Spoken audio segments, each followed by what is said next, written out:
44 shit, you know what I mean? When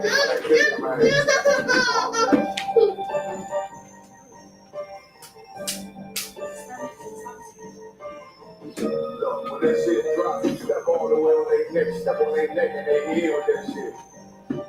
I ain't show no mercy, we gon' show them more what's happening. Now fuck up like a 7-year-old.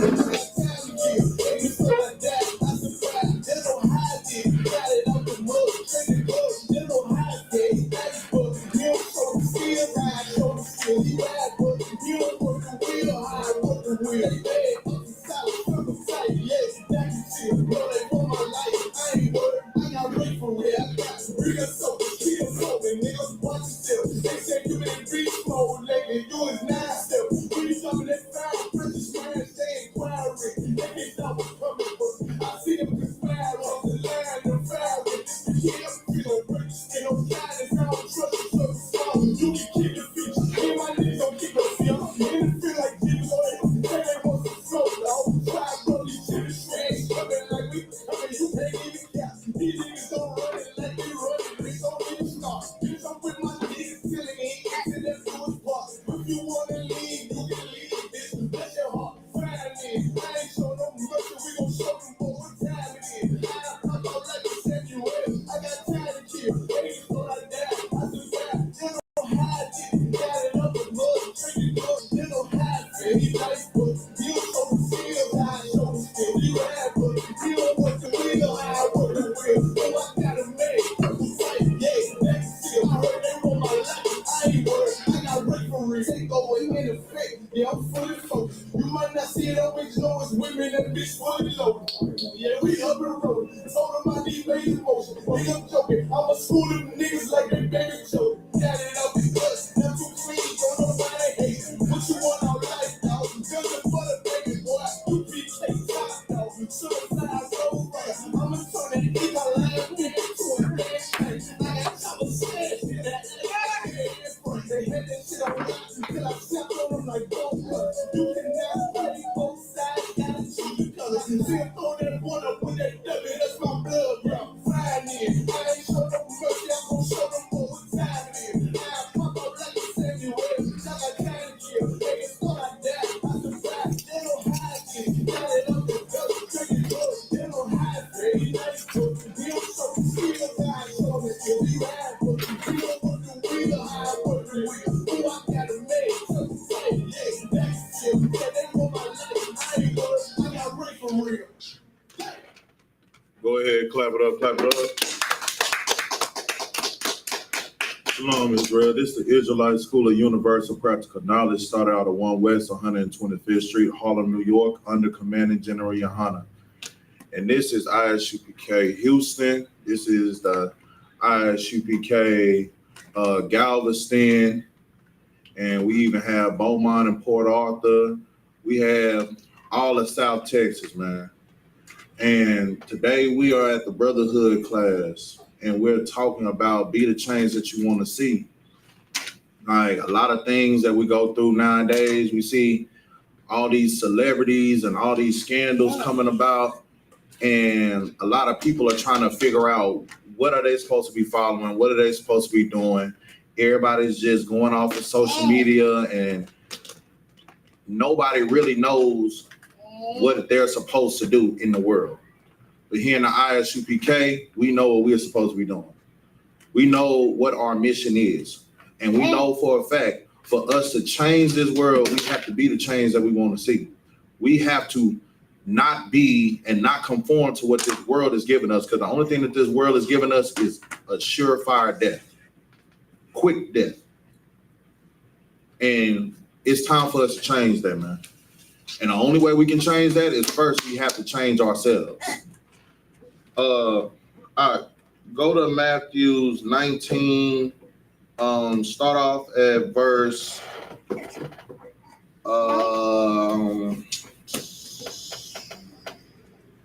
Start off at verse 23 for me, all right? Because what we're gonna talk about right now is we're gonna talk about what everybody wants in this world right now. Everybody wants to be rich in this world. Nobody wants to struggle. Nobody wants the hardship. Nobody wants the pain. Everybody wants to be rich. And everybody is willing, everybody in the world right now, we are willing to kill ourselves. We are willing to kill others. We are willing to destroy our people. We are willing to do whatever to be rich in this world that we're living in right now, not knowing that this world is going to be destroyed. But just understand this, just because you are rich in this world does not mean that you are going to make it. It does not mean that the Lord, when he comes back, he's going to say, you know what? I know you. Because he's not looking for people that has the wealthy gain right now. He's not looking for those that are just rich in this world. He's looking for people that's rich in spirit, not in the worldly manner, not in materialism, not in the materialistic things. You ain't gotta always have, you ain't gotta have $1 million in your bank account for the Most High to see you. You don't have to have the iciest chain on for the Most High to be like, you know what, I know him. The Most High is looking for those poor people. He's looking for them men. He's looking for those brothers that are not caring about being wealthy. They're caring about saving their people's lives. They're caring about being a good steward, being a good shepherd, being someone that is leading the flock to the right path. Go ahead and read that out. 22, 1922. Start off at 23 for me. This is the book of Matthew, chapter 19, verse 23. Then said YAHANNA unto his disciples, verily I say unto you, that a rich man shall hardly enter into the kingdom of heaven. It said what? That a rich man shall hardly enter into the kingdom of heaven. Keep reading. And then, verse 24. And again, I say unto you, it is easier for a camel to go through the eye of a needle than for a rich man to enter into the kingdom of God. Why do you think Christ said that? Why do you think that Christ said, you know what? It is easier to bring a camel through the needle. It's easier, what it say? It's easier for a camel to go through the eye of a needle than a rich man to enter into the kingdom of heaven. Why do you think that he said that? Because rich men don't listen. They look at their money as like their God. Anything they want or desire, they like, oh, I can just buy it. So I can do whatever. I got enough money. So right. I'm God. So I got the money. You know what I'm saying? That's it right there. A rich man feels like he's God. He's not looking to follow a God. He's not looking to follow the Most High because he feels like he is God. Like, you cannot sit here and have the riches of this world and still put God first. Like, there's not a lot of people that can do that, because at the end of the day, there's going to be a conflict. You're going to be conflicted because it's going to be do whatever at all costs to get this money or follow the law, statutes, and commandments. I don't know too many rich people that do both. I don't know too many rich people that sit here and follow the law, statutes, and commandments and sit here and do whatever it takes. You don't hear where the conflict can be at? Because we got a lot of people here, they rich off of selling drugs. Literally, they're getting rich off of destroying your people. They are putting the dope, they are putting the sherm, the crack, the heroin. They're putting they're putting the fentanyl, they putting the pills, they putting everything in the community, and that's how they became rich. Most of these rappers, they'll tell you, man, you know, I got rich off of selling bricks. I got rich off of selling pounds. How can you be a follower of Christ and you selling pounds? You can't. That's Christianity, sir. Exactly. That's why all of them fall under the Christianity spirit. Because the Christianity spirit is the same way as the dope game, if you really look at it. I done sat here and I done went around and been around the Christian church all my life. I had a father that was a pastor, and he even left the Christian church. And he wanted to start his own church because he saw exactly how they run the Christian church. The heads of the Christian church are just as bad as the kingpins, just as bad as those people that are selling drugs in the community. You want to know why? Because instead of selling packs, instead of selling pounds and bricks, the Christian church is selling what? Hopes and dreams, miracle water. They're selling things that followers that want to be followers of Christ, they read about, and they're hoping that can help them. But these pastors, they know what they're doing. These motivational speakers, as they want to call themselves, know exactly what they're doing. They're doing the will of their father, who is the devil. They're not trying to make us better. They're doing whatever it takes to fatten their pockets. That's the reason why a rich man can't make it into the kingdom. It's hard for a rich man to make it into the kingdom because that means that you can no longer do whatever it takes. You can no longer sell drugs in the community. You can no longer sit here and lie to your people to get the money out of their pockets. There's no more building funds that you can talk about.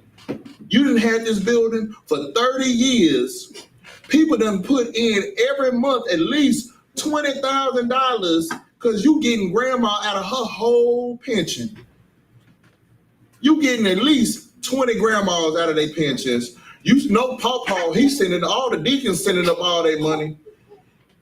And you done took all their money for over 30 years. And you still gotta pay on the building fund? Bro, it's so much destruction in the world that we live in right now. It's crazy.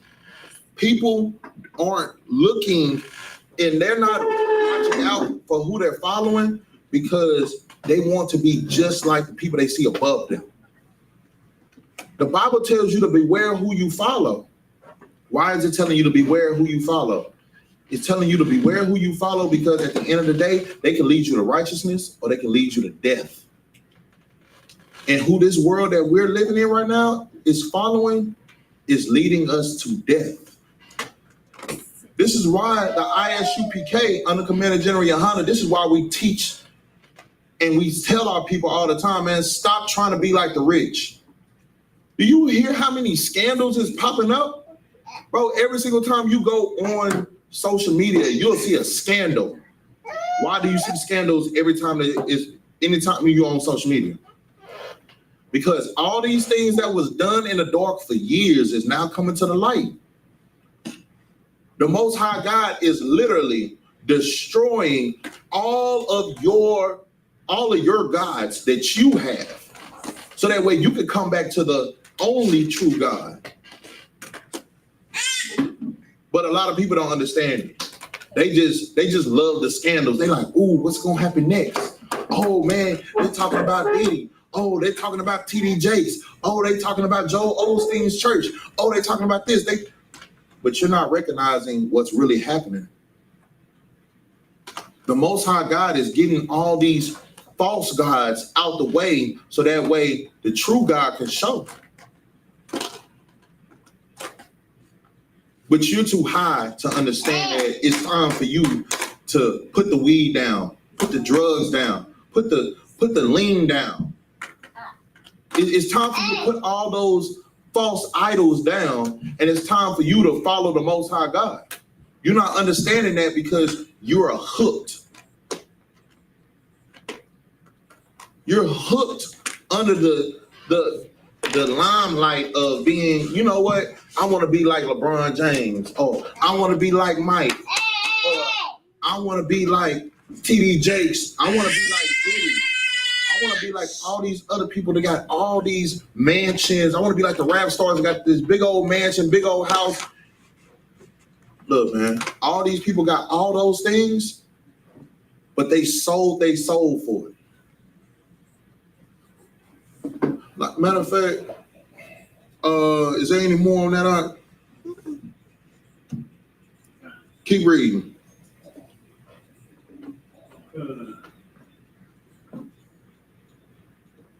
Verse 25.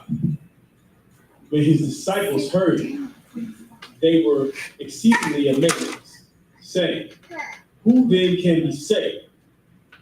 But Yahushua beheld them and said unto them, "With men this is impossible, but with God all things are possible." See, that right there is letting you know, man. Everybody talking about faith, right? Everybody is talking about how do I be strong? And what does it say? Through what? With God, all things are possible. Bro, you don't have to be rich out in this world to be successful. You don't have to be rich in this world to sit here and really and truthfully get what the Most High has for you. In the I.S.U.P.K, we say this all the time. Do you want to gain the world and lose your soul? Or do you want to gain a soul and lose the world? That's one of the questions that I ask anybody that comes up to me. If you want to talk to me about, what I need to do so that way I can serve the Lord, I'll always ask that question first. You want to gain the world and lose your soul? Or do you want to gain a soul and lose the world? If you're not willing to lose everything that you have in this world, then you're not ready to serve the Most High God. Because the Most High God, look, Christ chose his disciples based off of those that listened. He told all his disciples, drop what you're doing right now and come follow me. You talking about a mustard seed faith? I'm making money. I'm at work right now. And you telling me to stop what I'm doing right now. Quit my job. Quit being with my family. Quit everything I got going on to follow you and do the work of the Lord. See, that's what we need right now. We need those men to sit here and be like, you know what? Forget this world and forget trying to be rich in this world. You know what? I'll be okay with having a job that just lets me make it. I'll have a job that I can pay all my bills. I'm not sitting here struggling. I can take care of my family, but I got enough time to do the work of the Lord.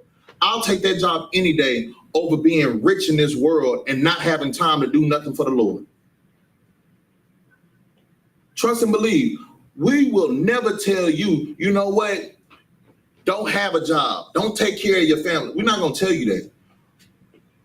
As a man, you're supposed to take care of your family. Y'all supposed to come together as husband and wife and do what you're supposed to do to make sure that your family is thriving and succeeding.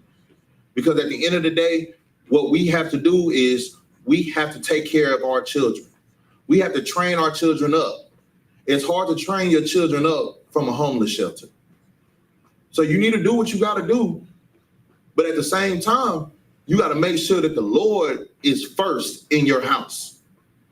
If the Most High God is not first in your house, then you're not living for him.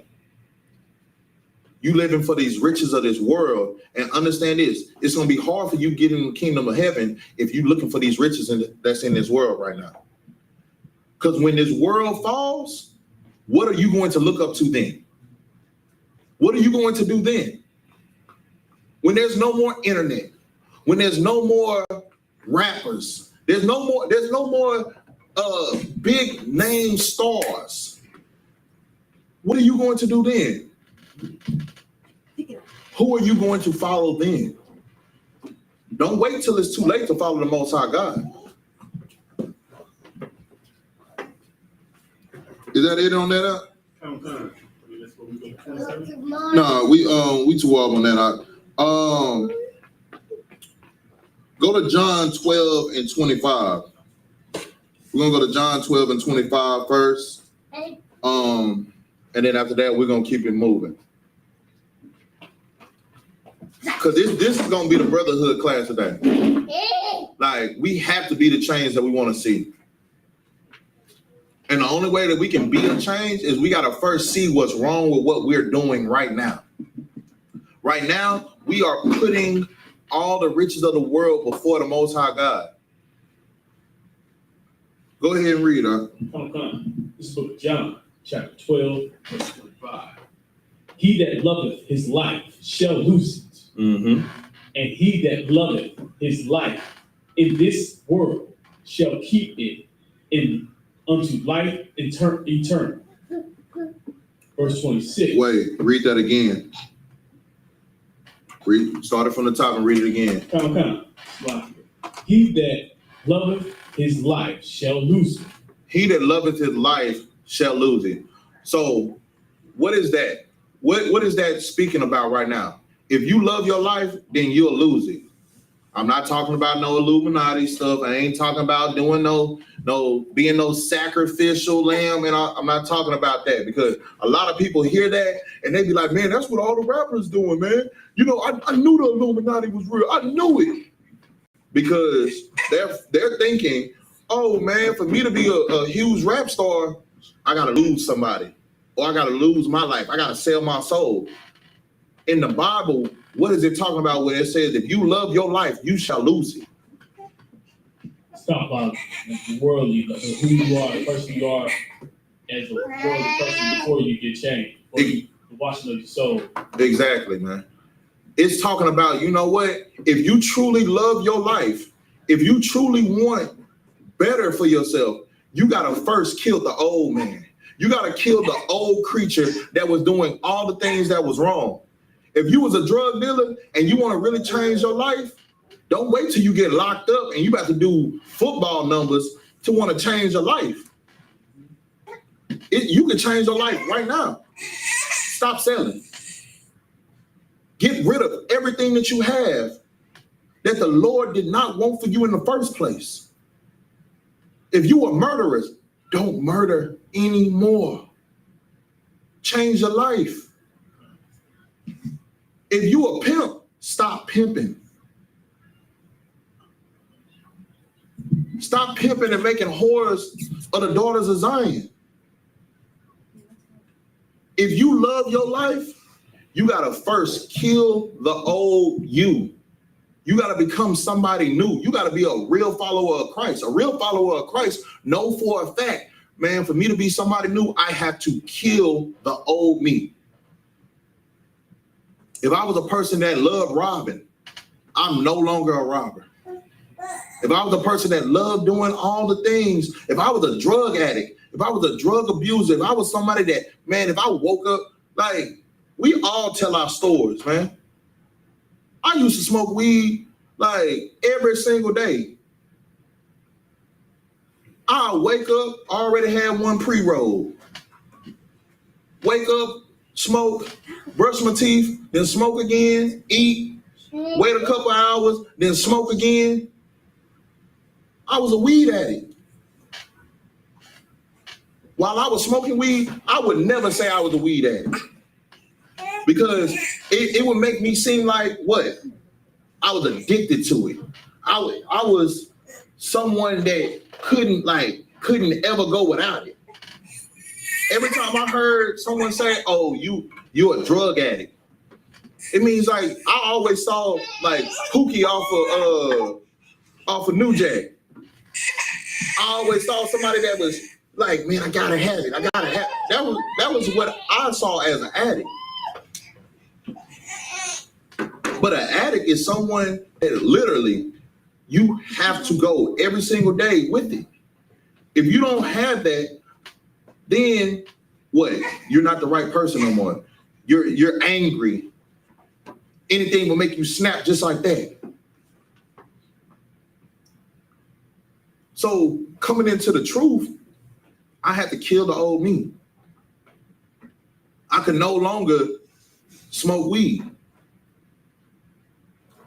So that let me know right then and there when they sat here and said, hey, if you gonna go ahead and smoke weed, then you might as well suck a rod. That was the thing. That was the straw for me. That was the final straw right there. Like, I ain't part of the alternative lifestyle. I ain't a part of that. But you telling me if I'm smoking weed, I might as well put a rod in my. You know what? I'm good. I'm good. Yeah, I'm gonna put this weed down. I'm straight on that. Because at the end of the day, I love my life more than I love doing the things that are of this world. So when the Bible tells you, if you love your life, you shall lose it. Understand this. The only way for you to be somebody brand new and somebody different, you have to first kill the old you. Keep reading, huh?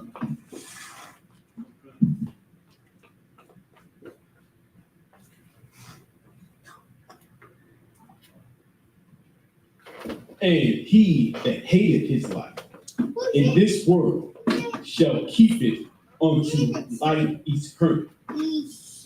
I got a question. Why do you think it said that he that hated his life in this world shall keep it unto life eternally?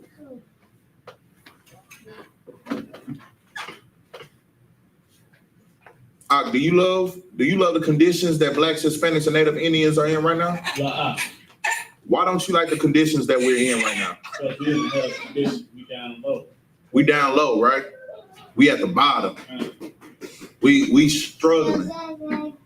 we around here in conditions that the weak could not live in. Anybody that's weak would kill themselves if they had to live in the conditions that Blacks, Hispanics, and Native Indians live in right now. But you also know one thing, dog. The fact that we hate this life in this world is the reason why we should be getting closer to the Most High God. Because the only person that can help us in the world that we're living in right now is the Lord, is the Most High, is these scriptures, is the law, statutes, and commandments.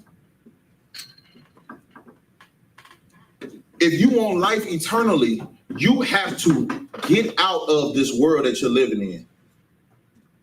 Get out of it, because the only thing that is showing right now is alternative lifestyles, drugs, molestations, sexual assaults, people being beaten, people being hurt, and it's also trying to break up a household.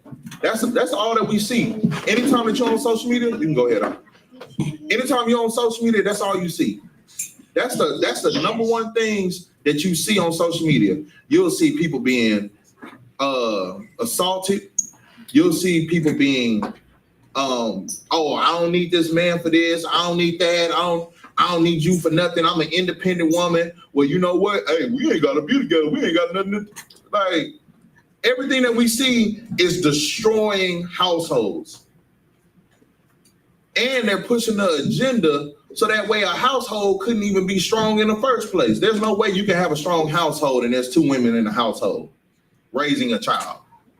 There's no way that you can have a strong household and there's two men together raising a child. Those households will never stand, because the only thing that you're showing is what? You're showing your child, instead of what the Lord wanted for them, you're showing them what you wanted for yourself. You're showing how selfish you are. You're showing how you will destroy everything for a false sense of happiness. How is that changing anything, man? How are you teaching your child to follow Christ when they're seeing Instead of mommy and daddy coming together, being strong as a unit, they're seeing daddy and daddy. What is daddy and daddy? What is that? Mommy and mommy. What is that? There's no way that will stand, huh? Because again, let's just be honest with you. If there was no sperm banks, how are y'all going to reproduce? Because a lot of these women, when it's two women together, you got to go to a sperm bank, or one of y'all gonna be I can't say it like that. Let me find the best way to say this. One woman is going to be sneaking and getting the thing that has the vein and the pulse in it, while the other woman thinking that she the only one. That's the best way. Look, that's the best way I could have said that. Because how I would have said it, they probably would have stopped me from stop the rest of my class. But dog, the life that we're living right now, I hate it. The brothers in the I.S.U.P.K and the sisters in the I.S.U.P.K, we hate it. And we hate it because we know what the law, statutes, and commandments is saying. We are followers of Christ. And by us being followers of Christ, we hate this world that we're living in right now. Because this world is nothing but full of lust. And where is the brotherhood and sisterhood in a lustful world that we're living in? I don't see it. Anytime I look around, I see people literally hating on one another, robbing one another. I know I'm not the only person that saw the Brinks truck. The dude in the Brinks truck get robbed at gunpoint. You got to have some type of hate for your own people to make your brothers strip. This brother is just trying to work to feed his family. And you make this brother lay on the floor with a gun on the back of his head and take his pants off. Bro, the ATM was right there. It was already open. Now, if you're trying to get him out the way, you know what? You just make sure he lay on the floor. But the fact that you're ready to humiliate him, the fact that you're willing to put a gun on the back of his head and tell him strip, that shows how much you are a lover of your oppressor. Because that's the same thing that your oppressor did to your ancestors for over 400 years. But he didn't use a pistol. He didn't put a pistol in the back of your neck. What he did was he used the whip. He used torture. If you wasn't following him, he changed you to the floor as a man. He changed you to the floor and had somebody rape you until you followed what he told you to do. If you was a woman, he had you locked up in different kind of BDSM, like gates and chains and all that. And he molested your ancestors.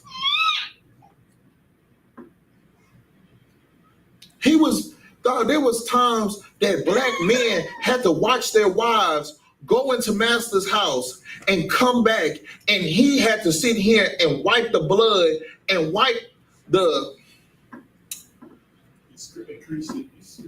right. He had to wipe the master's, you know what, off of his wife and hold her and try to put strength back into her after dealing with the heinous crimes that was done to her. And you're doing the same thing right now in this world because you are following the richest and the rich people of this world when you should be a follower of Christ and you should be loving one another. You should be doing what the Most High God told you to do, and that's follow his law, statutes, and commandments. Hey, go to 1 Timothy. We're gonna drop where we was at right here. We're gonna go to 1 Timothy's start at 6 and 9. Like, it's too much going on in this world right now for us to sit here and just be happy with this, man. And I know it's crazy that we have to talk about the rich people of this world, but everybody is following after the rich people of this world. Nobody is following after the poor people. I don't see nobody following, besides the people in the I.S.U.P.K, I don't see nobody following Commander General YAHANNA. Commander General YAHANNA, I won't say Commander General YAHANNA is poor because he's rich in spirit. I won't say none of the generals is poor because they are all rich in spirit. You don't have to sit here and show off. That's one thing that I admire about the generals, dog. Out of all the times doing shamar for the generals, and all the times doing, like, making sure that everybody is safe in the school, I've never seen the generals floss. I've never seen them flaunt. I've never seen Commander General YAHANNA and all the generals, I've never seen them wear big chains and just millions of dollars around their neck, pulling up in Bentleys, and I've never seen them do that. But you know what I have seen them do? I have seen them give money to the people that need it.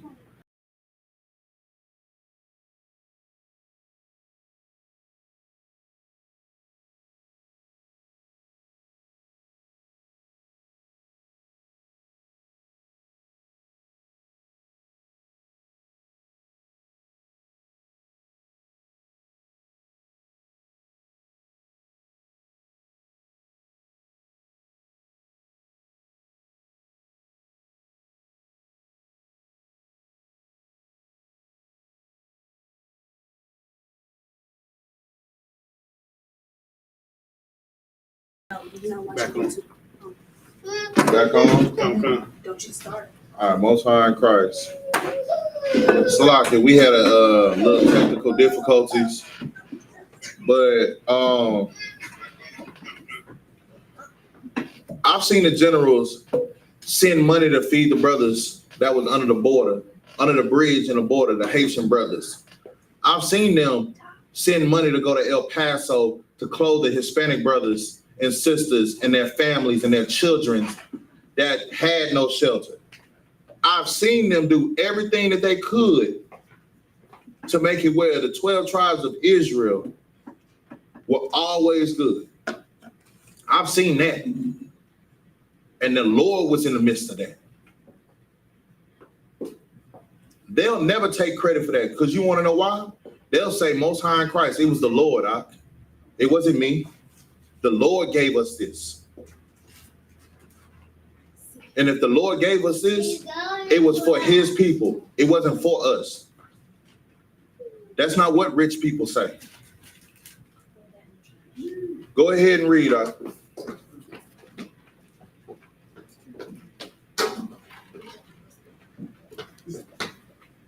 You got it? Okay. All right.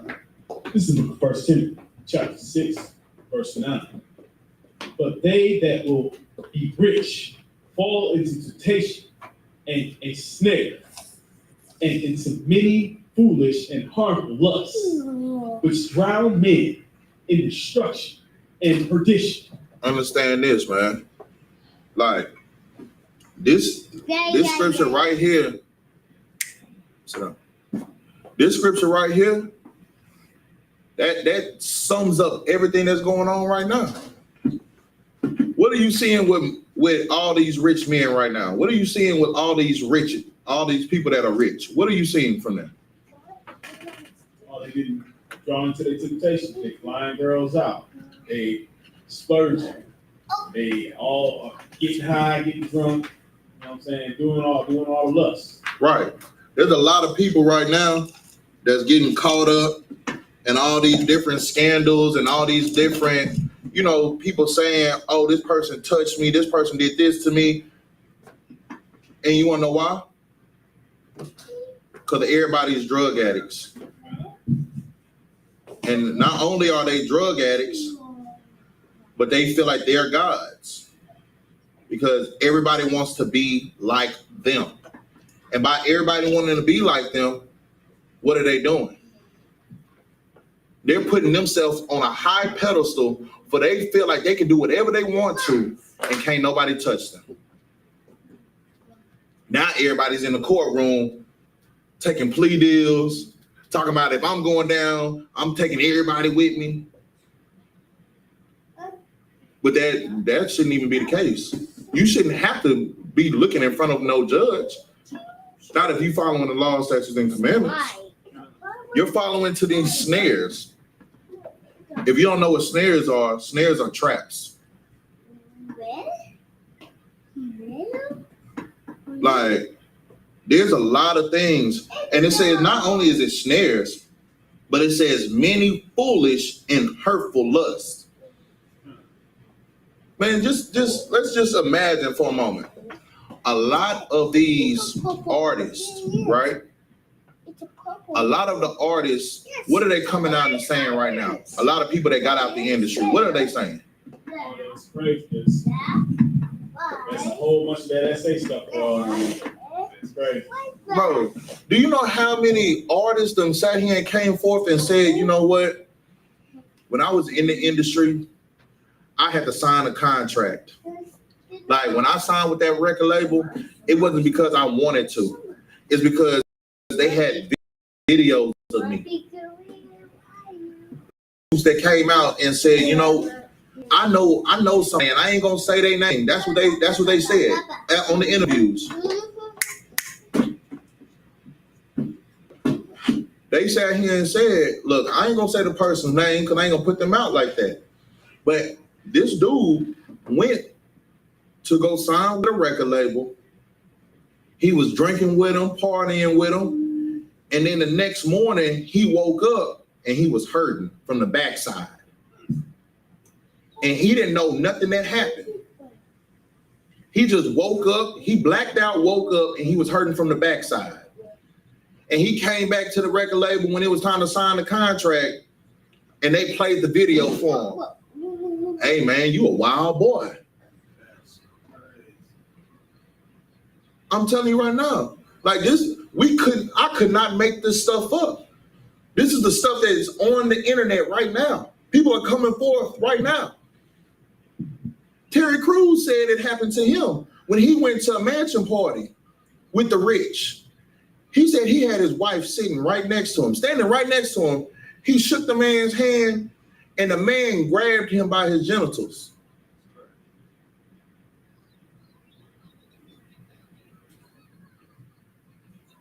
Like, do you know, like,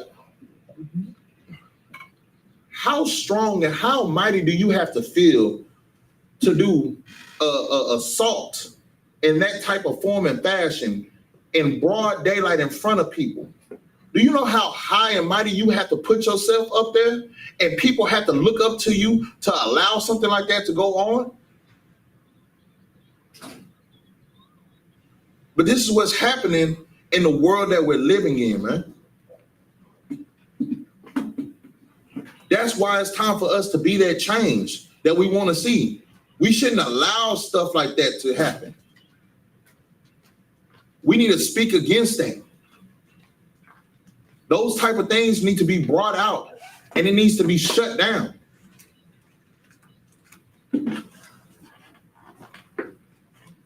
Drop that out. Let's go to Matthew 6 and 19.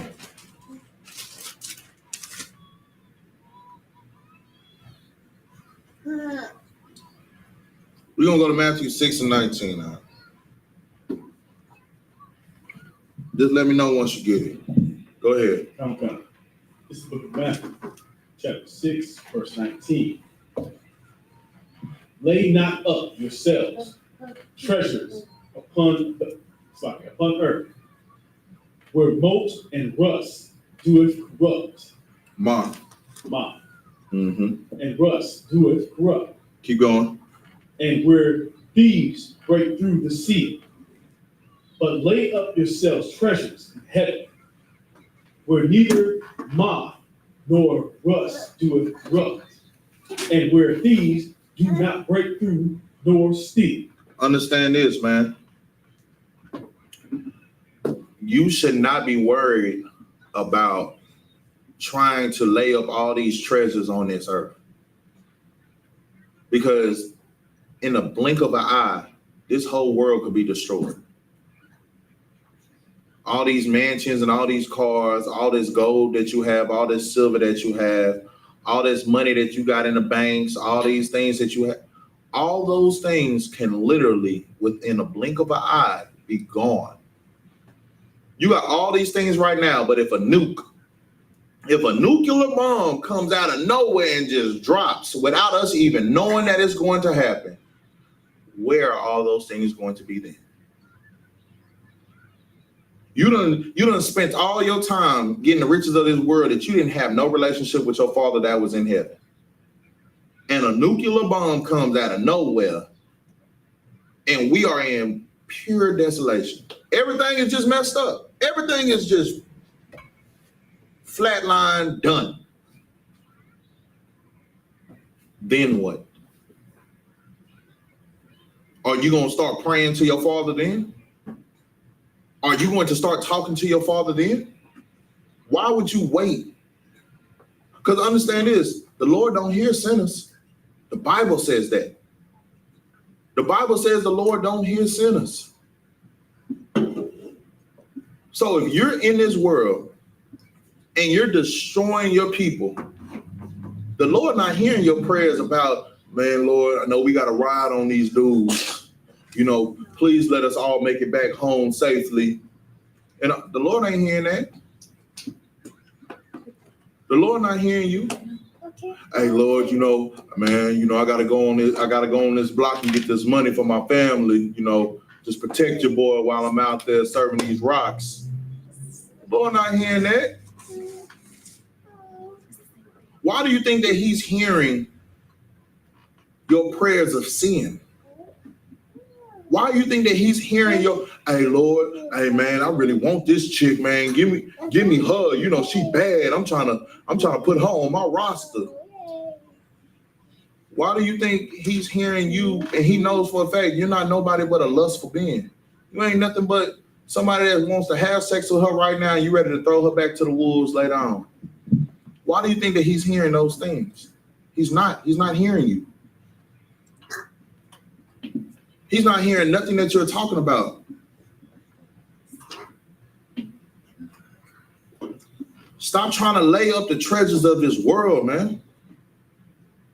Stop trying to sit here and think that all the things that's going on right now, that all these things is going to be forever. Like, these things ain't going to be forever. All these riches of this world is for a little while. You might think it's for a lifetime, but for the Lord or for the Most High, it's just for a little time. He's not studying it. You want to know why? Because he knows right now, if he just snaps his fingers, he knows for a fact you'll lose every single thing that you sat here and been trying to hold on to this whole entire time. It's crazy because, you know, when we were kids, we used to always talk about generational wealth. We also used to talk about generational curses too, the curses that's been passed down from generation to generations. How do you break the curse? How do you get generational wealth?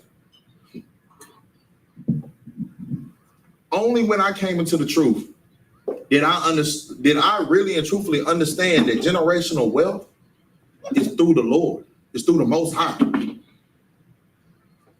I can't get generational wealth in the world and try to have and break the generational curses.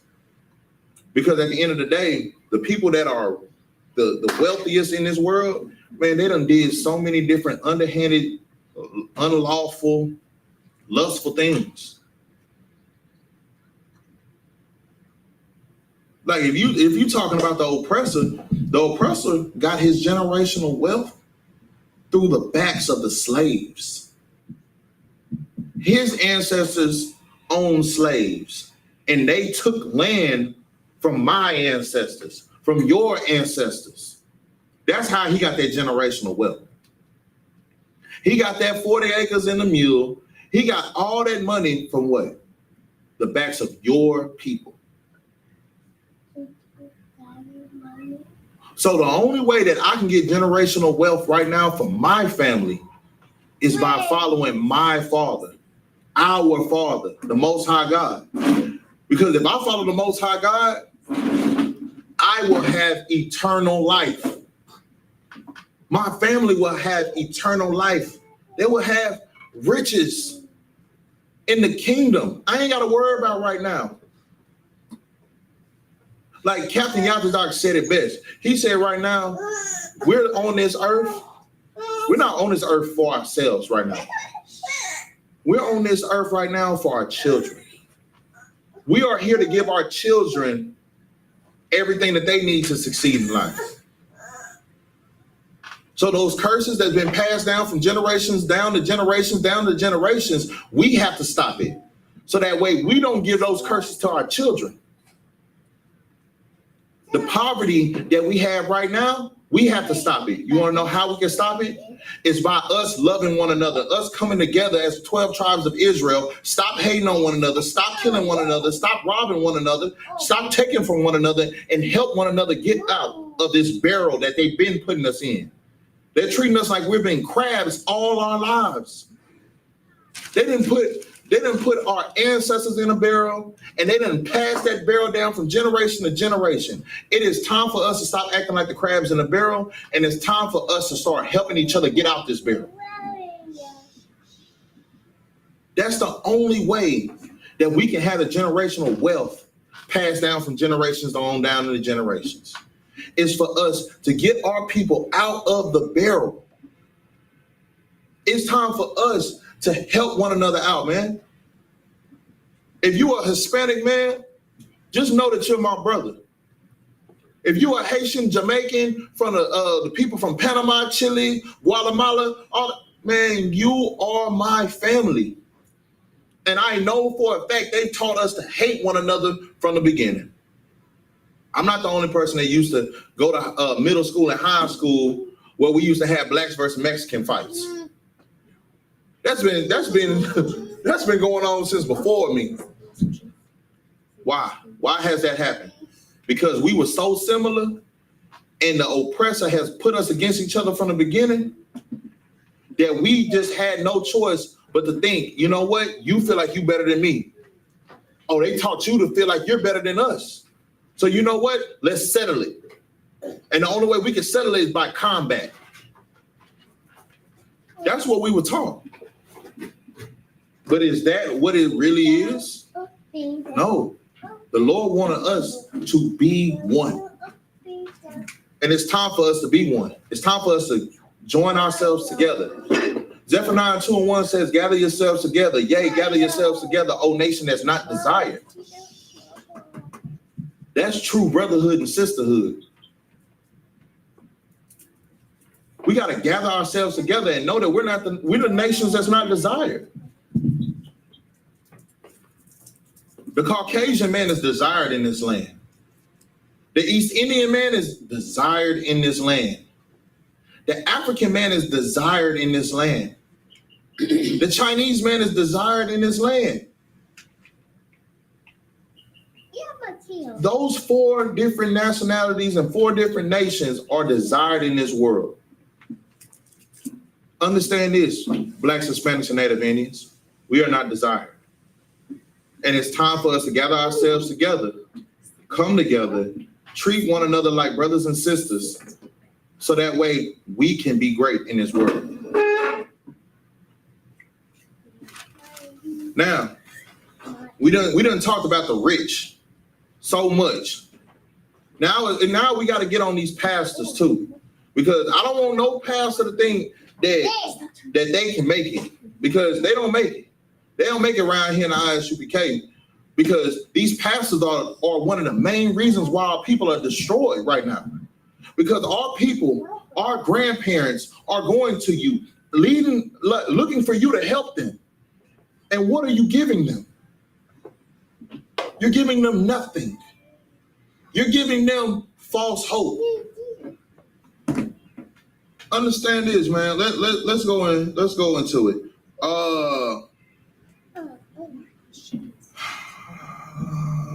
We're gonna start off with Matthew 7 and 15. Let's go to Matthew 7 and 15.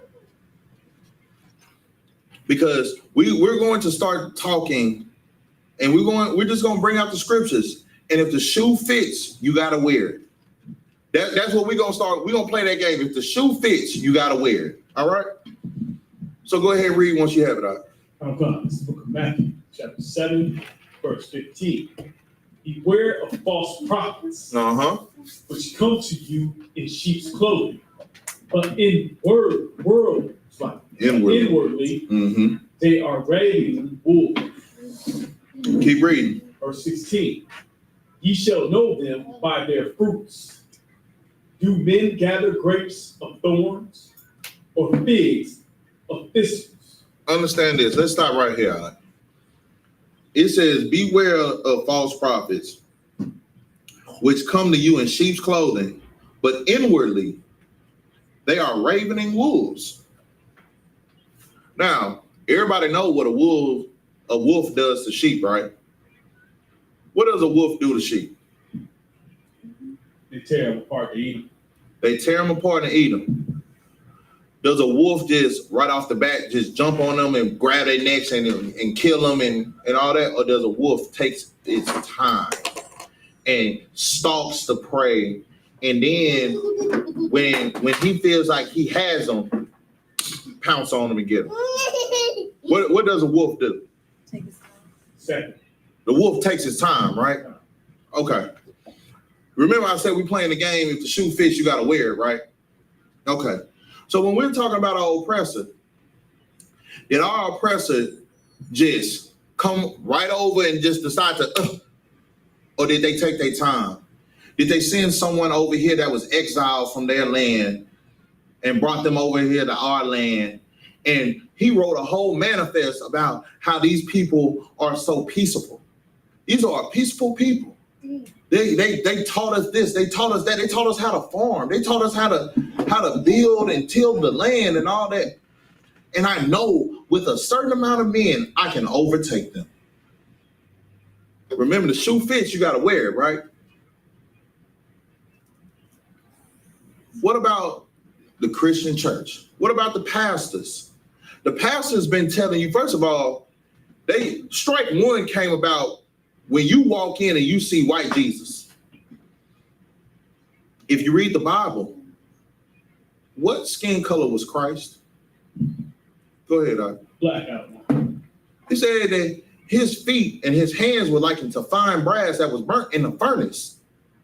Where did Caucasian Jesus come from if your feet and your hands was like unto fine brass that was burnt in a furnace? I'm sorry. If I burn a penny right now, if I had a torch and I burnt the penny, is that penny gonna be Caucasian? Is that penny gonna be red? That penny is going to be charcoal black. So where did this false idol come from? It came from the same people that said we were peaceful. And with a certain amount of soldiers, they could overtake us. And now that they've overtook us and enslaved us, they have taught the people that are over the communities. These pastors are over the communities. They have taught you to do what? The same thing that they did to us. But they taught you to do it a little bit differently. They said, you know what? Instead of teaching them the truth, I'm going to give you this Bible. But you know what? Don't bring out everything. No. You can't talk about everything that's in the Bible. You can only talk about these few things that's in the Bible. Talk about love, peace, and that Christ loved everybody. And not only talk about Christ loving everybody, talk about this. That this is the idol of Christ. Matter of fact, hey, do we have that Caesar Borgia? Do we have that photo of him? If it's gonna take too long, don't worry about it. Don't even worry about it. They have this false idol. Everybody knows. If you ever been in a Christian church, you know what false idol we talking about. You know exactly what we talk. We talking about Caucasian Jesus, the red Jesus that's being sold in every store for candles, every store that has a cross with it and all that. They even made movies with the Caucasian Jesus. That's not Christ. So the fact that as a pastor, as a leader of the community, because anytime something happens with the community, who's the first person that they call on? The pastors. And y'all, and I know we got some people on here, they gonna see this and they'll be like, not my pastor. Not my pastor. My pastor, good pastor. My pastor, he done made sure that the community was safe. But then you find out later on that on these boys' retreats, you know, the retreats that he had the young men go on with the deacons, that all of a sudden one of the young men come back and talk about, you know, somebody touched me. The Bible tells you to beware of these false prophets for a reason, huh? Because inwardly they are ravening wolves. They're wolves trapped in sheep's clothing. They done put on the sheep's clothing for so long that they're really thinking that they're sheeps. Like these pastors of these churches, they don't think that they're doing nothing wrong. They feel like they're actually doing something right. Like that's like the Catholic Church with the little altar boys. These priests and these popes feel like they're really doing something right. They feel like they're really helping the community. When really and truthfully, you're destroying it. I can show you how the Christian church done destroy a bunch of marriages. And I can show you why in the Bible, it tells you to beware of those type of people. Matter of fact, I'll show it. I'll show it. Just go to Ecclesiasticus chapter 37, verse 7. I'll show you exactly why I say what I'm saying right now. Because when there's problems going on in marriages, where do you go? You go to marriage counseling, right? Most people go to the pastor in the church to go to marriage counseling. Why do you think that they go to the pastors in the church for marriage counseling? Because this is supposed to be the holy place. This is supposed to be the place where, you know, they're not going to judge me. They're going to tell me what I need for my marriage to sit here and either get better. That's what most people go to marriage counseling for the marriage to get better.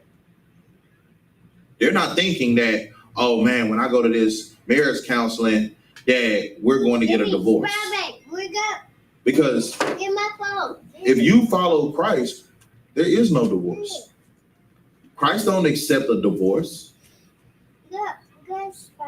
The only people that accept divorce are the people that took over this land and then made it seem like, you know what, that's okay. You can't be with that person that you chose to lay down with.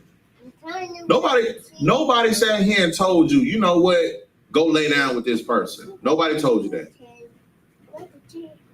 You chose that. And by you choosing that, now you have to deal with that person. You know how people take the marriage vows, you know, through the good, through the bad, through the good times and the bad times, through death do us part, right? What happened to death do us part? Now, mind you, I'm not telling y'all to go out here, because you know some people they'll take it, oh, to death do us part. Let me go hurt this person or kill this person, unalive this person, so that way I can part from them. No. I'm talking about enduring to the end. What happened with that? It's because you're going to these churches, you're going to these marriage counselors that don't counsel you based off of the scriptures. They counsel you based off of themselves. Go to Ecclesiasticus 37 and 7. Yeah, 37 and 7. When you got to go ahead and read it for me, please. Robert Shaw. This is the book of Ecclesiasticus, chapter 37, verse 7 in the Apocrypha. Right. Every counselor, it's like every counselor exalted counsel. But there is some that counsel for himself. Keep reading. Verse 8, beware of a counselor and know before what need he hath, for he will counsel for himself, lest he cast the lot upon thee. Understand this, man. Everybody keeps talking about, you know what, go to counsel. Go to counseling. Go to counseling because it should work. But you got to be aware about who you allow to counsel you. You got to know what that person's motives is.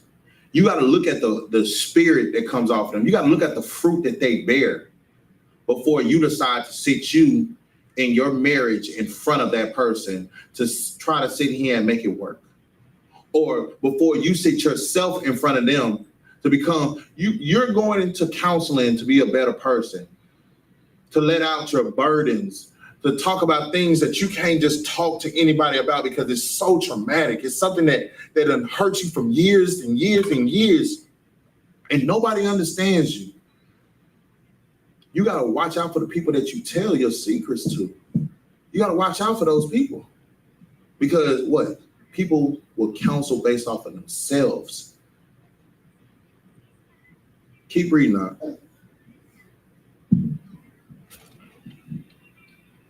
Verse 9, and say unto thee, thy way is good, and afterward he stand on the other side to see what shall befall. Verse 10.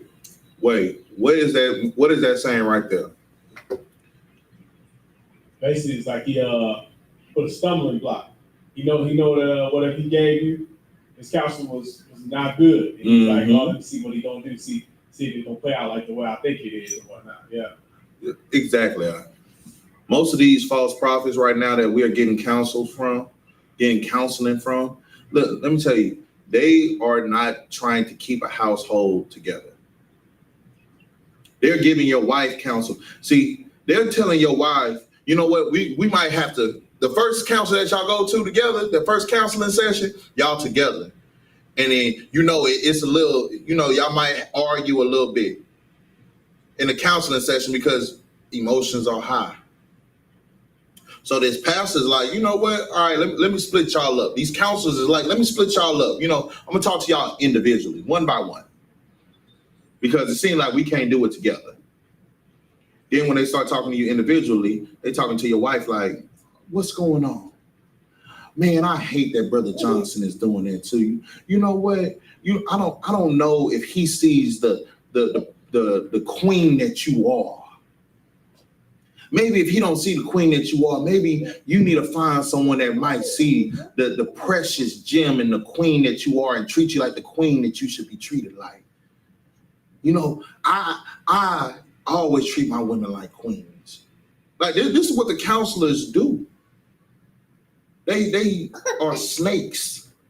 They slither their way in at all times.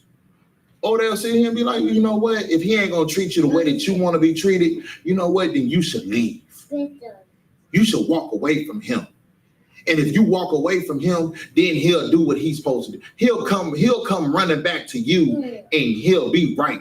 He'll be the one that you want him to be.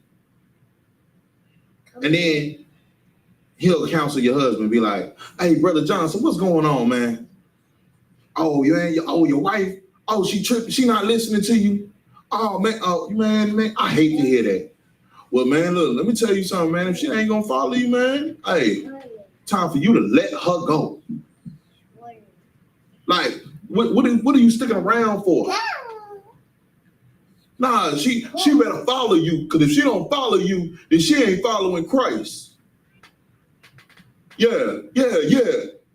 After he just told your wife that she's a queen and that you're going to be running back to her, he tell you, hey, man, hey, I wouldn't stand for that. And then he sits back like this. And he sees, and he's just waiting to see what happened the next time y'all go to counseling. So the next time y'all go to counseling, what happens? man, hey, she wasn't listening to me, so I told her she got to get out the house. And she talking about, I need to get out the house. So we ain't together right now, and the cops will call. And your wife come up in there, nah, I couldn't deal with that because I'm a queen, like you said. And if he ain't gonna treat me like a queen, then you got to beware of those counselors. Go ahead, It's crazy you said that, because remember that video? I'm not sure if you've seen the video. It's a video of cops responding, and handcuffed the brother, put him in the car. An acorn hit the top of the car, and the cops emptied their clips into the car where the brother was at, handcuffed with a seatbelt into the car. That's crazy, That's crazy. Yeah, you know for a fact I'm handcuffed. Daddy. You know for a fact I'm in a seatbelt because you buckled me in. You handcuffed me and you buckled me in. And you think that I got a gun? You think somehow, some way, with my hands like this and me being seatbelted, so I'm pushed back right here on my hands, you feel like, oh, I could do something? That's why you got to beware of these counselors, dog. The counselors, you got to beware of those people because those people will sit here and give you such unrighteous counseling that you end up being at odds with one another in a household that if you would have just went to the righteous counselor, you could have fixed everything. You got to go to an unbiased person, the Most High God. Like if you need counseling, go to the generals in the I.S.U.P.K. Go to the captains in the I.S.U.P.K. They will give you righteous counsel. We don't counsel for our own greed. At the end of the day, our job is to keep Blacks, Hispanics, and Native Indians together. So we will never give you counsel telling you to depart from one another. We're not that type of counsel won't come about unless you have an already volatile household. If y'all are at the point where y'all are literally every single day punching on one another, fighting on one another, trying to stab one another, trying to shoot one another, then you know what? Hey man, maybe y'all need some space for a little while until y'all can come back together and be in love with one another. But you got to beware of those people that give you counsel. You got to look and see their spirit. Go ahead and keep reading on. Verse 10. Counsel not with one that expecteth thee, and hide thy counsel from such as envy. Verse 11. Neither counsel with a woman touching touching her of whom she is jealous. Of Slakia, of whom she is jealous. Read that again. Neither consult with a woman touching her of whom she is jealous. Keep reading. Neither with a coward in matters of war, nor with a merchant in matters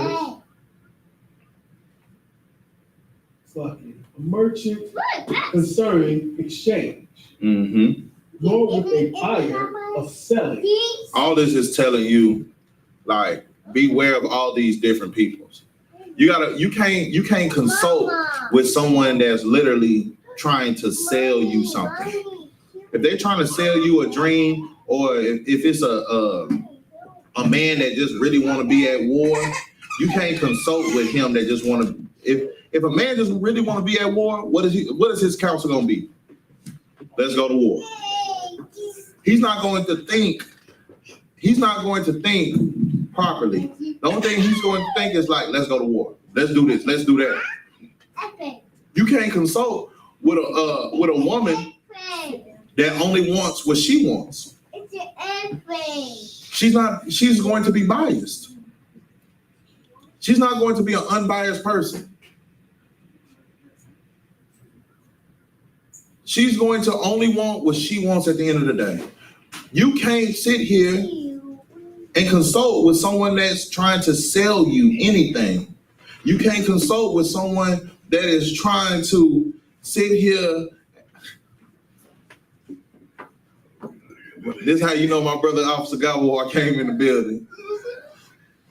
But you can't consult yourselves with someone that only has their agenda in mind. You can't.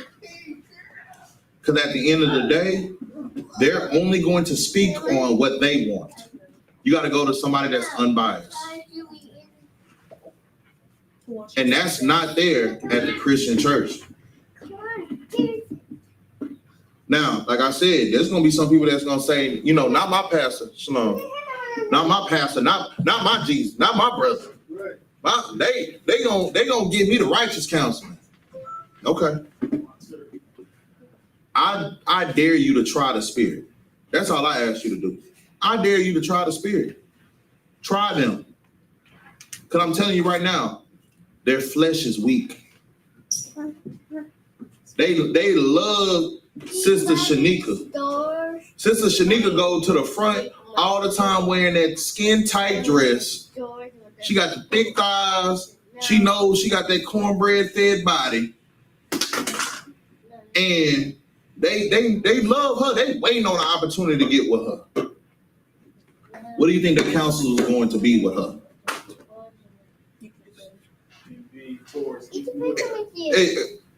They gonna take their opportunity to be like, you know what, sister? If that man ain't gonna treat you like a queen, you know what? Come over here, sister.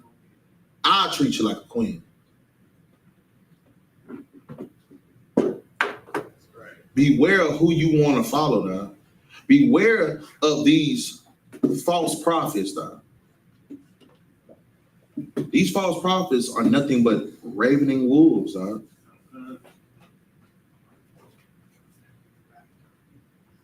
Now, let me tell you something. When it comes down to the scriptures, the Most High God tells you exactly how you should be. He tells you love not the world, neither the things that are in the world. Because if you love the world, the love of the Father is not in you. Because it's the things that are the lustful things of this world that are stopping you from being connected with your Father. Go to Matthew 5 and 30.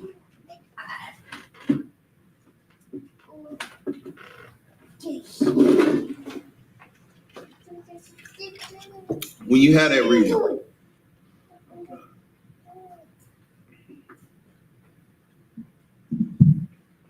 This is the book of Matthew, chapter 5, verse 30. Mm-hmm. And if thy right hand offend thee, cut it off and cast it from thee, for it is profitable for thee that one of thy members should perish, and not that thy whole body should be cast into hell. Why is that? Why is the scripture? What is this scripture saying, and why is it saying it in such a gruesome manner that it is? Basically, if one is completely wicked and infectiously wicked, you know what I'm saying, get them out of there. Don't let them stay there and affect the rest of the body, and definitely don't let them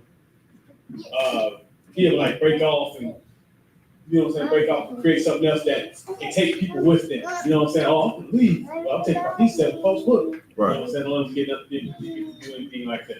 Right. The Bible is letting you know right here. It says, if thy right hand offend thee, cut it off and cast it from thee. Like, you want to know something that's so crazy? All right, so let's just think about it like this. If you have a slit in your hand, right? If this part of your hand is gashed, all right? What is it doing? It's bleeding out, right? What do you do to stop the blood from bleeding out? How do you stop yourself from bleeding out? Tourniquet. A tourniquet. What does a tourniquet do? It cuts off the blood flow so that way it doesn't continue to do. Right. It cut off the circulation to that spot where you decide to put the tourniquet at, and it cuts it off the blood flow from going to that part. Because if you don't cut it off, then what happens? You're gonna bleed all the way out, your body will die. You will bleed all the way out and your body would die. What happens when you're that right hand, right? And people are looking up to you, and the only thing that they see from you is you being a drug addict, a drug abuser, and a drug user. And they're starting to bleed out because they are doing the same things that you are doing.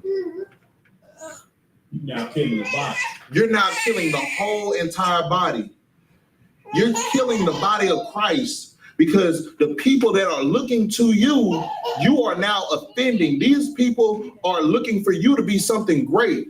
They're looking for you to be something peculiar, something different, and they're seeing you doing wrong. And because you have such a high standard in their mind, you're such a high and mighty person in their mind that they are following you to death.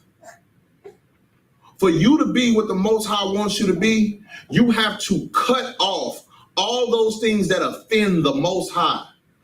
You got to cut off. Sometimes you might have to tourniquet and cut off that circulation to that arm that's bleeding out. You want to know why? Because it's better for you to no longer have that arm than for you to offend Christ further by your actions. I would rather cut off my arm than for the Lord to cut me off. Because at the end of the day, if the Lord cuts me off, there's nothing I can do to get back in his good gracious. If he sits here and be like, you know what? I don't know you. I don't know you. Who are you? You were never a follower of me. You was never my son. You are a bastard. You are a heathen. Depart from me. I never knew thee. You know what? Matter of fact, bring him before thee and kneel him down so I can slay him. I would rather be with one arm and the Lord say, well done, my good and faithful servant, than to have both of my arms, both of my legs, and the Lord sit here and say, you know what? Depart from me. I never knew you. You got to understand that these scriptures is telling you to be somebody different, man. The Lord chose us to be a royal priesthood, a peculiar people, holy, which means to be set apart. That's Quadash, man. You can't sit here and be like everybody else in this world, because everybody else in this world are doing what they feel like doing. You got to be set apart. You got to be something that everybody just like, man, hey, man, say, bro, I see you every day. Man, you ain't never in the clubs with us like that. Like, we in the strip clubs all the time making it rain, bro. I don't never see you. All the time I see you, you always passing out food and clothes to the homeless. You always teaching. You always wearing these pants with fringes. Bro, what you got going on, dog? Like, what is this? You got to be someone. You got to let your light shine amongst the darkness. Because we live in a dark world. Oh, it's a dark world we live in right now. And the only way for it to start having light in this dark world that we living in is you got to become the light. Don't hide your light under the bushel. Don't hide it. Let your light shine, man. Be something that everybody be like, hey, you know what? Hey, man, look, that dude right there, don't be around here talking to him about no pork, crab, shrimp, and lobster. Don't be around here talking about no birthdays, because he ain't for none of that. Man, he ain't trying to celebrate no birthdays. He ain't trying to go to the Valentine's Day luncheon. He ain't trying to go to Thanksgiving luncheon. He ain't going to the Christmas luncheon. He ain't going to the Christmas party. He ain't doing none of that. Because he don't mess with those things, man. So hey, don't even bring that to him. Because if you bring it to him and he hurts your feelings, that's your fault. Don't be the person that everybody wants to sit here and keep testing. Because if they keep testing you, it's because you have not let your light shine to the point where they understand who you are and who you follow. Here in the I.S.U.P.K, we follow the Most High. We don't celebrate holidays. We don't celebrate birthdays. And we're not going to allow you to try to make us celebrate it. We celebrate the high holy days, the ones that's in the Bible that Christ told us to celebrate. The Most High and Christ told us to celebrate. These feast days, the Passover. Everybody know the Passover coming up. If I'm not mistaken, the Passover's in 6 weeks. You see how quickly that Passover just came up on us? Why are we celebrating these pagan holidays when we got these holy days that we can be together as a family? But we wouldn't know about these days if we were living the life of this world. You got to be the change that you want to see. The only way that you'll stop seeing murder on the TV screen and on your phone and all that, the only way you'll stop seeing murder is if you train your children up not to be murderers. If you stop letting them watch all these crazy things. If you were a parent to your children, there's no way there's some drug dealer, some corner boy, some dope dealer could train your child up to be something different than what you trained them to be. You got to stop being so rah, and be a parent. Stop trying to be your child's buddy. I have children. I'm not their buddy. I'm not their pal. I'm their father. Yes, we have fun. Yes, I love them and they love me. But at the end of the day, I'm not your friend. I'm your parent. And it's my job to show you the way. That's just like me being a priest. I'm not who I was back in the day. I ain't the person that y'all knew. Nah. I'm an officer of 5,000 in the I.S.U.P.K under Commanding General YAHANNA. You're not finna do anything around me. You're not finna bring anything around me. Because at the end of the day, if I get caught up with you, I make the school look bad. I make the Most High and Christ look bad. I make everything that I worked so hard for when I decided to change my life, I make it look bad in a matter of seconds. So if you really want to see a change, you have to change. And you got to understand what comes with that change. What comes with that change comes heartache. It comes good times and bad times. It comes with demons. It comes with more tears. Like, sisters, understand this. You're going to cry. Brothers, I know we act like we hard all the time, but there's some times that brothers sit here and they got to lean on their own brothers. There's times that I had to lean on the I.S.U.P.K and the Adawanyam. There's times. I'm not afraid to say that. I'm not ashamed to say that. We grew up in a world that if you sat here and said, man, I had to lean on somebody, you look weak. Coming into the I.S.U.P.K, deciding to change your life and be somebody new, you understood that, you know what, if I come to my brothers and I tell my brothers, you know what, I don't know. It's hard for me right now. Man, I need some counseling. You are really you're one of the strongest people. Because there's not a lot of people that want to do that. Because they're afraid of showing where they're weak at. The only way to strengthen yourself to the point where you have no weaknesses is to get rid of all weaknesses. The only way you can get rid of all weaknesses is for you to lay your weaknesses out in front of your brothers to help you become strong in these aspects, in these things, man. You can't do that when you just trying to be rah, rah, rah all day long. Like, I was talking to General Muhammad not too long ago. General Muhammad said something like, that's why I say anytime I'm around them, I always become a sponge.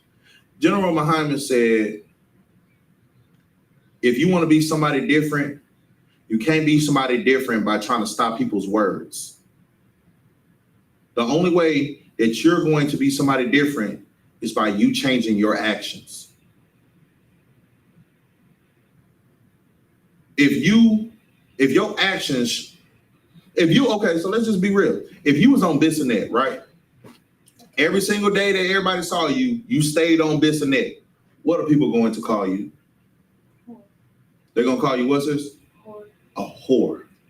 Why are they going to call you a whore if you keep walking down the this and that street, you're dressed like, you dressed in a bikini or a thong, and you walking around with mesh, showing your titties and showing your behind? Why do you think they're going to call you a whore? Grab the mic. Grab the mic, Barbara Shaw.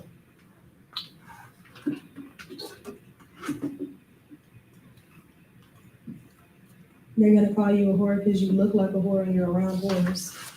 They're going to call you a whore because you look like a whore, you're dressed like a whore, and you're nothing but around whores, right? Okay. So how do you change that? How do you change people from calling you a whore? You can't walk around and beat up everybody that's calling you a whore. So how do you change people from calling you a whore? What do you have to do? You gotta change yourself and get up out there, away from around them. You can't be around them all the time.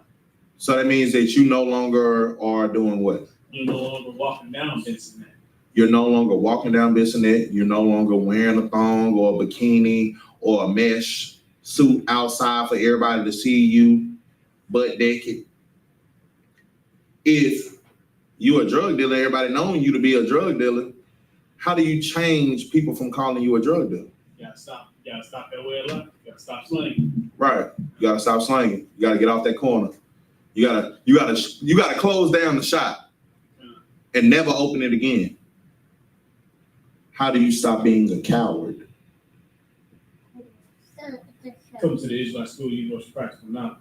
See, brother, hey, brother, give that brother a hand. That brother right there, you smart, brother. You smart. The only way for you to stop being a coward, the only way for you to stop being a sinner, the only way for you to stop being somebody that the Most High God is looking at in disgust is for you to change you.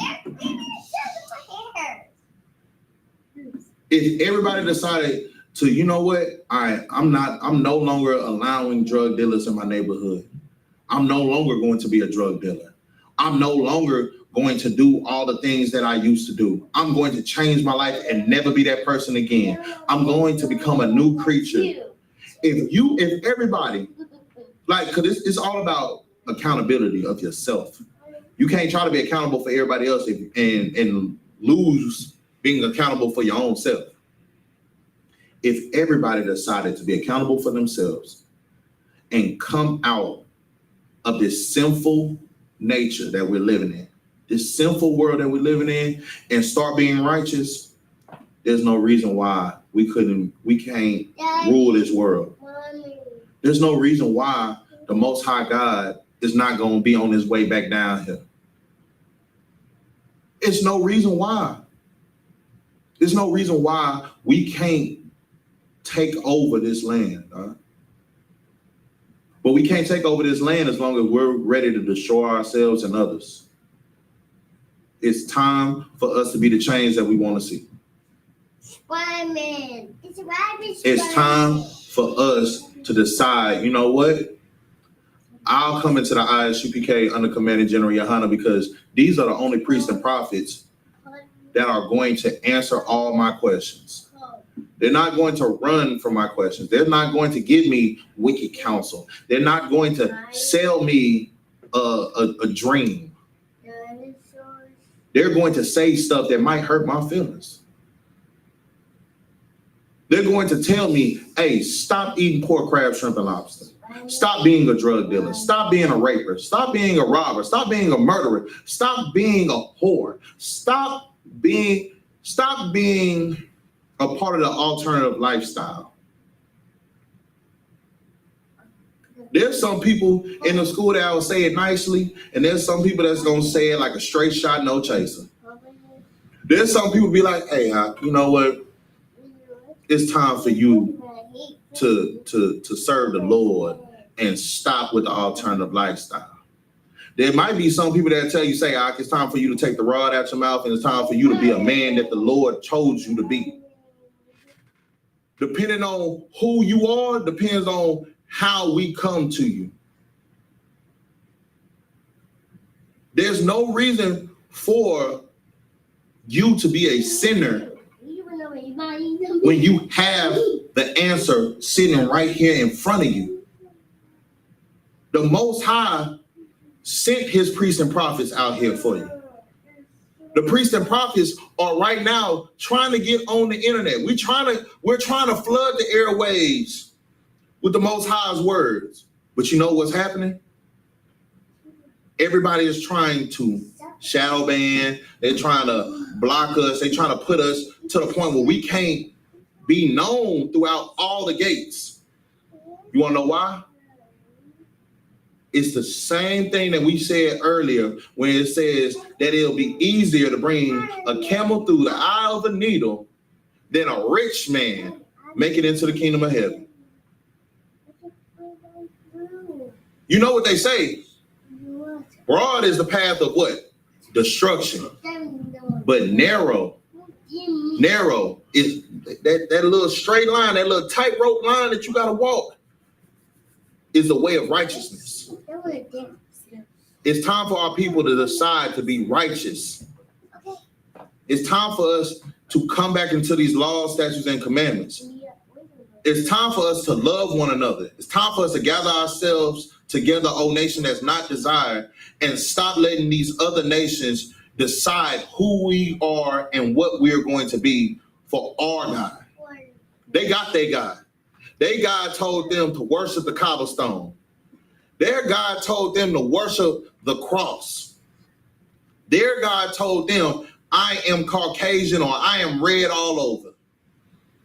Our God said, you know what? I only came for the lost sheep of the house of Israel. And the lost sheep of the house of Israel are the 12 tribes of Israel, the blacks, Hispanics, Native Indians, the Haitians, the Jamaicans, the people from Panama, Chile, Puerto Rico, Guatemala, the Native Indians, the Somali Indians, our Mexican brethren. Like, those are the 12 tribes. It is time for us to stand up. It is time for us to push forward. And with that, we're going to say Imagine, which means to stand. We're going to say Sar. We're going to face the east. We're going to say the Lord's Prayer in the Hebrew, then in English. Abanawa, Shabbat Shemayim, Kodash, I.S.U.P.K, Yahweh, Malakukah, Taba'ah, Ratazaka, Hayah, Asha, Baratazah, Kawa, Hayah, Bashamayim, Ladanadawa, Lakam, Kal, Yawan, Wasalaknawa, Kabawafnawa, Kasalaknawa, Kabawafnawa, Wala'ah, Kabaya'aynawa, Bonasai 1, Abal, Hayashanawa, Maya, Ra, Kaya, Laka, Hamalakwa, Wahala, Wahata Para, La'awalamia, Aman. In the English, our Father, which art in heaven, hallowed be thy name.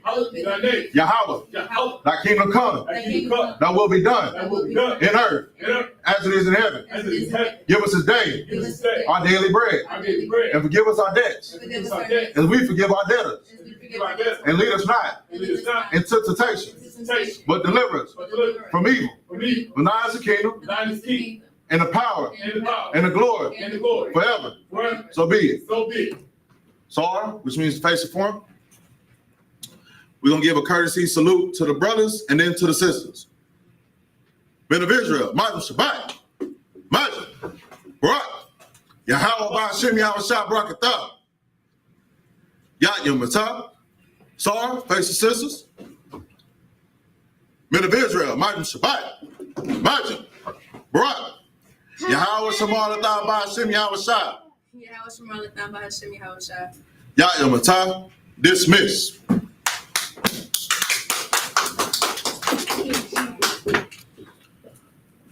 Daddy, is it calling me this one? What you say, man?